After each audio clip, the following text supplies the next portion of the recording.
ಮಾಡ್ಲಿಕ್ಕೆ ಸಾಧ್ಯ ಇಲ್ಲ, ಅದನ್ನು ಒಡಿಲಿಕ್ಕೆ ಸಾಧ್ಯ ಇಲ್ಲ. ಅಂಥದ್ದು ಅಭಂಗ ಅನ್ನುವಂಥದ್ದು ತಾತ್ವಿಕವಾಗಿ ಪ್ರಾರಂಭ ಮಾಡಿ ಅದು ವೈಚಾರಿಕ ಪ್ರಜ್ಞೆ ಬೆಳೆಸ್ತಾ ಸಾಮಾಜಿಕ ಪ್ರಜ್ಞೆಯನ್ನ ನಮ್ಮೊಳಗೆ ತುಂಬುವಂಥ ಒಂದು ಕೆಲಸವನ್ನು ನಮ್ಮ ಮರಾಠಿ ಸಂತರು ಮಾಡಿದ್ದನ್ನು ಎಲ್ಲ ವಿದ್ವಾಂಸರು ಈಗಾಗಲೇ ಗಮನಿಸಿದ್ದಾರೆ. ನಮ್ಮ ಡಾಕ್ಟರ್ ಚಂದ್ರಕಾಂತ್ ಪೋಪಲೆಯವರು ಸುಮಾರು 150ಕ್ಕಿಂತ ಹೆಚ್ಚು ಅಭಂಗಗಳನ್ನು ಕನ್ನಡ ತಂದಾರೆ ಅನ್ನೋದು ಕೂಡ ಬಹಳಷ್ಟು ಗಮನಿಸುವಂಥದ್ದು. ಆಗಲೇ ಬರುವಾಗ ನಮ್ಮ ಮಿತ್ರ ರಾಮಕೃಷ್ಣ ಮರಾಠಿ ಹೇಳ್ತಾ ಇದ್ರು. ಆದರೆ ಅಭಂಗದ ಮೂಲ ಸತ್ವೇನಿದೆ ಅಲ್ಲ, ಅದನ್ನು ಅನುವಾದ ಮಾಡಿದಾಗ ಆ ಸತ್ವವನ್ನು ಎರಿಯಾಗಿ ನಾವು ಮಾಡಲಿಕ್ಕೆ ಸಾಧ್ಯ ಆಗೋದಿಲ್ಲ. ಅಭಂಗ ಮರಾಠಿಯೊಳಗೆ ಹಾಡಿದ್ರೇ ಒಂದೊಟ್ಟಿಗೆ ಸೊಗಸು, ಒಂದು ರೀತಿ ಅದರಿಂದ ಸ್ಫುರಿಸುವಂಥ ಜ್ಞಾನ ನಮ್ಮ ಒಂದು ಮನಸ್ಸಿಗೆ ತಟ್ಟಲಿಕ್ಕೆ, ಮನಸ್ಸನ್ನು ಎಬ್ಬಿಸಲಿಕ್ಕೆ, ಮನಸ್ಸನ್ನು ಜಾಗೃತಿ ಮಾಡಲಿಕ್ಕೆ ಸಾಧ್ಯ ಅನ್ನೋದನ್ನು ಒಪ್ಕೊಳ್ಳಿಕ್ಕೆ ಬೇಕು. ಒಂದು ರೀತಿ ನಮ್ಮ ಕನ್ನಡ ನಾಡಿನ ಶರಣರು, ಮರಾಠಿ ನಾಡಿನ ಸಂತರು ಬಹಳಷ್ಟು ಸೌಂದರ್ಯವಾಗಿ ಅಧ್ಯಯನ ಮಾಡಿದಾಗ ಈಗಾಗಲೇ ಮಿತ್ರ ಹೇಳಿದ ಹಾಗೆ ಒಂದೇ ದೋಣಿಯಲ್ಲಿ ಕುತ್ಕೊಂಡು ಸಾಗಿದಂಥ ಮಹಾನ್ ಪುರುಷರು, ಮಹಾನ್ ಜ್ಞಾನಿಗಳು ಕೂಡ ಅವರು. ಮತ್ತು ಇನ್ನೊಂದು ವಿಶೇಷ ಅಂದರೆ ಅಲ್ಲಿ ಶರಣರು ಕೂಡ ವಚನ ಏನು ರಚನೆ ಅಂದರೆ ಸಾಮಾನ್ಯರಿಂದ ಅತ್ಯಂತ ಸಾಮಾನ್ಯ ಭಾಷೆಯೊಳಗೆ, ಜನರಾಡೋ ಭಾಷೆಯೊಳಗೆ ವಚನಗಳನ್ನು ಕೊಟ್ಟರು. ಮತ್ತು ವಚನ ಬರಿಬೇಕನ್ನುವಂಥದ್ದು ಅಭಿಲಾಷೆ ಅವರಿಗಿರಲಿಲ್ಲ. ಅನುಭವಗಳನ್ನು ಹಂಚ್ಕೊಂತ ಹೋದರಷ್ಟೇ ಅವು ವಚನಗಳಾದವು.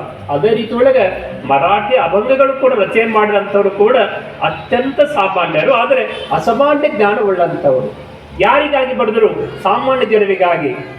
ನೋಡಿ, ವಾರಕರಿ ಪಂಥ ಬರೀ ಮಹಾರಾಷ್ಟ್ರ ಒಳಗಷ್ಟಲ್ಲ, ಕನ್ನಡದ ವಾರಕರಿ ಪಂಥದ ಶಿಷ್ಯರು ಲಕ್ಷ ಜನ ಇದ್ದಾರೆ. ನಮ್ಮ ಪಂಢರಪುರದ ವಿಠ್ಠಲ ಬರೀ ಮರಾಠಿಯರಿಗೆ ಅಷ್ಟೇ ದೈವ ಅಲ್ಲ, ಕನ್ನಡಿಗರು ಕೂಡ ದೈವ.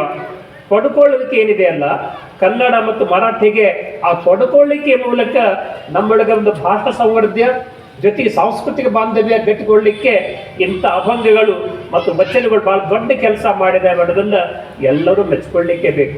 ಆ ನಿಟ್ಟಿನೊಳಗೆ ಸಮರ್ಥ ರಾಮದಾಸರು ಜೊತೆಗೆ ಜ್ಞಾನೇಶ್ವರಂಥವರು, ಏಕನಾಥ್ ಅಂತವರು ಮಾಡಿದಂಥ ಅಭಂಗಗಳ ಒಂದು ರಚನೆ ನೋಡಿ, 5,000ಕ್ಕಿಂತಲೂ ಹೆಚ್ಚು ಅಭಂಗಗಳನ್ನು ನಮ್ಮ ಜ್ಞಾನೇಶ್ವರರು ಮತ್ತು ಉಳಿದಂಥ ಎಲ್ಲ ಅಭಂಗಕಾರ ಬರೆದಾರೆ ಅನ್ನುವಂಥದ್ದು. ಜೊತೆಗೆ ಆ ಅಭಂಗಗಳನ್ನು ಕನ್ನಡಕ್ಕೆ ತಂದಂಥವ್ರು ಕೂಡ ಸಾಕು ಜನ ಇದ್ದಾರೆ ಅನ್ನೋದನ್ನು ನೆನಪಿಸಿಕೊಂಡು ಜ್ಞಾನೇಶ್ವರಿ ಒಳಗಿದ್ದಂಥ ಕನ್ನಡ ಪದಗಳನ್ನು ನಮ್ಮ ರಮೇಶ ಲೋಕಾಪುರ ಅವರು ಈಗಾಗಲೇ ನಮ್ಮ ಕನ್ನಡಕ್ಕೆ ತಂದು ಕೊಟ್ಟಿದ್ದಾರೆ. ಅಂದರೆ ಕನ್ನಡಕ್ಕೂ ಮರಾಠಿಗೂ ಎಂಥ ಒಂದು ಗಟ್ಟಿ ಬಾಂಧವ್ಯತೆಯನ್ನು ನೆನಪಿಸಿಕೊಂಡು ಅಂಥ ಶ್ರೇಷ್ಠ ಅಭಂಗಗಳನ್ನು ನಾವು ನೋಡಿಕೊಂಡಾಗ ನಮ್ಮ ವಚನದಲ್ಲಿರುವಂಥ ಸಾಮಾನ್ಯ ಭಾಷೆ, ಜನರಾಡುವ ಭಾಷೆ, ಮುಂದೆ ಜನರು ತಮ್ಮ ಒಂದು ಬದುಕುಗಳು ಅಳವಡಿಸಿಕೊಂಡಂಥ ಭಾಷೆ, ತಮ್ಮ ಅನುಭವಗಳನ್ನು ಸರಳವಾಗಿ ಕಳಬೇಡ ಕೊಲಬೇಡ ಅನ್ನುವಂಥದ್ದನ್ನು ನಾವು ಮರಾಠಿ ಬಾಂಧವರು ಚೋರಿ ಕರುಣಕ ಮಾರುಣಕ ಅನ್ನುವಂಥ ರೀತಿ ಒಳಗೆ ಏನು ಅದನ್ನು ಅನುವಾದ ಮಾಡಿ ಹೇಳ್ತಾರೆ, ಬಹಳ ಸರಳವಾಗಿರುವಂಥದ್ದು. ಅದೇ ರೀತಿ ಒಳಗೆ ಅಭಂಗ ಅನ್ನುವಂಥದ್ದು ಅಲ್ಲಿ ವಾರಕರಿ ಪಂಥದವರು ಸಹಜವಾಗಿ ಆ ಒಂದು ದಿಂಡಿ ಯಾತ್ರೆ ಕೈಗೊಳ್ಳುವಾಗ ಸಹಜವಾಗಿ ಬಹಳ ಒಂದು ಭಕ್ತಿಯಿಂದ ಹಾಡ್ಕೊಂತ ಆ ಪಂಢರಪುರದ ವಿಠ್ಠಲನ್ನ ಧ್ಯಾನ ಮಾಡ್ತಾ ಸಾಗುವಂಥದ್ದು. ಆ ಧ್ಯಾನಸ್ಥ ಮನೋಭಾವ ಇದೆಯಲ್ಲ, ಆ ಧ್ಯಾನಸ್ಥ ಮನೋಭಾವದೊಳಗೆ ಒಂದು ರೀತಿ ಏಕಾಂತ ಸ್ಥಿತಿಗೆ ಹೋಗಿ ಲೋಕಾಂತವನ್ನು ಮರೆತು, ತಮ್ಮನ್ನು ತಾವು ಮರೆತು ಅಭಂಗನ ಹಾಡ್ತಾ ಇಡೀ ಒಂದು ಲೋಕವನ್ನು ಮರೆಯುವಂಥ ದೊಡ್ಡ ಶಕ್ತಿ ಅಭಂಗಗಳು ಇದೆ ಅನ್ನೋದನ್ನ ನೋಡ್ಕೊಳ್ಬೇಕು. ಇವತ್ತು ಮೆರವಣಿಗೆ ಒಳಗೆ ಎಷ್ಟು ಚೆನ್ನಾಗಿ ಅಭಂಗಗಳವರೆಲ್ಲ ಹಾಡ್ತಾ ಇದ್ರು, ಮಕ್ಕಳು ಕೂಡ ಅದನ್ನೆಲ್ಲ ಜಸ್ಟ್ ಚೆನ್ನಾಗಿ ಅದಕ್ಕೆ ಅಭಿನಯ ಮಾಡ್ತಾ ನೋಡ್ಕೊಂಡಾಗ ಅಭಂಗ ಗಡಿ ಭಾಗದೊಳಗೆ ಇನ್ನೂ ಕೂಡ ಜೀವಂತ ಇದೆ ಅನ್ನೋದಕ್ಕೆ ಸಾಕ್ಷಿ. ಶಾರದನೆ ಅವನ್ನ ನಾವು ಯಾಕೆ ಪ್ರೀತಿಸ್ಬೇಕಂತಂದ್ರೆ ಇಲ್ಲಿಯ ಒಂದು ಮರಾಠಿಗರು, ಇಲ್ಲಿ ಕನ್ನಡಿಗರು ಭಾಷೆಯನ್ನು ದ್ವೇಷ ಮಾಡೋದೇ ಇಲ್ಲ. ಅವರಿಗೆ ಅಭಂಗನೂ ಕೂಡ ಅಷ್ಟೇ ಶ್ರೇಷ್ಠ, ನಮ್ಮ ವಚನಗಳು ಕೂಡ ಅಷ್ಟೇ ಶ್ರೇಷ್ಠ. ವಚನಕಾರರು ಕೂಡ ಎತ್ತಿ ಹಿಡಿತಾರೆ. ಅಭಂಗದ ತುಕಾರಾಮನನ್ನ, ಜ್ಞಾನೇಶ್ವರನನ್ನ, ಏಕನಾಥನನ್ನ ಗೌರವಿಸ್ತಾರೆ, ಕನ್ನಡಿಗರು ಅವರು ಗೌರವಿಸ್ತಾರೆ. ಎಂಥ ಒಂದು ರೀತಿ ವಿಶೇಷತೆ ಅಂದರೆ ನಮ್ಮೊಳಗೆ ಜಾತಿ ಭೇದ ಇಲ್ಲ, ಭಾಷಾ ಭೇದ ಇಲ್ಲ, ಎಲ್ಲ ದೇವರು ಕೂಡ ಒಂದೇ ಅನ್ನುವುದಂದ್ರೆ ಒಂದೇ ಗುರಿ ಅಂದರೆ ಆತ್ಮಾವಲೋಕನ ಅನ್ನುವಂಥದ್ದು ವಚನಕ್ಕೂ ಕೂಡ ಮೂಲ. ಜೊತೆಗೆ ಅಭಂಗ ಕೂಡ ಮೊದಲು ಅದೇ ನಮ್ಮ ಮನಸ್ಸನ್ನು ಶುದ್ಧೀಕರಣ ಮಾಡ್ಕೊಂತ ನಾವು ಆ ಒಂದು ಆತ್ಮಾವಲೋಕನ ಒಂದು ತೇಜಿಕೊಂಡಿ ಹಂತಕ್ಕೆ ಹೋಗ್ಬೇಕು.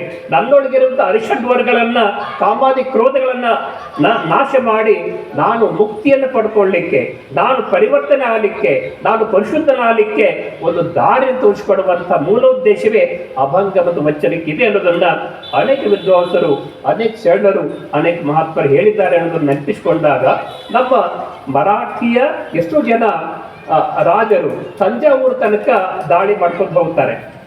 ತಂಜಾವೂರೊಳಗೆ ಈ ಅಭಂಗ ಸಾಹಿತ್ಯ ಇನ್ನಷ್ಟು ಬೆಳ್ಕೊಂತ ಹೋಗಿ ಅಲ್ಲಿ